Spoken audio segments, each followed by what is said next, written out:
ওকে, বরাবরের মতো পার্কিং করছি আমার বাইক ধনবাড়ি ফিলিং স্টেশনে। ময়লা লেগে গেছে, আসলে রাইড করলে ময়লা লাগবেই টুকটাক। আমি এটার লাগে বড় প্যারা খাইতেছি। এটা খুলে দেখলাম প্যাঁচ কাটে নাই।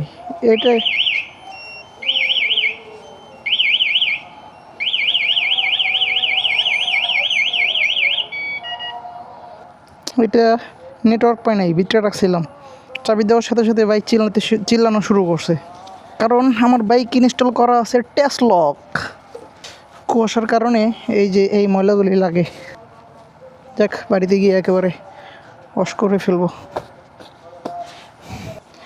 এখন বাজতেছে 7:28। বাসা থেকে একদম 4:30 বাজে বের হয়েছি। 5:30, 6:30, 7:30, 3 ঘন্টা। হালকা পাতলা একটু জ্যাম ছিল, প্লাস এয়ারপোর্টে একটু দাঁড়াইছিলাম, দিয়ে সামান্য সময় ঠিক হয়ে গেছে। এটা আমাদের প্রচুর প্যারা দিতেছে, কী যে করি। আচ্ছা চলেন যাওয়া যাক। বিসমিল্লাহির রহমান বিসমিল্লাহি তাওয়াক্কালতু আলাল্লাহ ওয়ালা হাওলা ওয়ালা কুওয়াতা ইল্লা বিল্লাহিল আলী।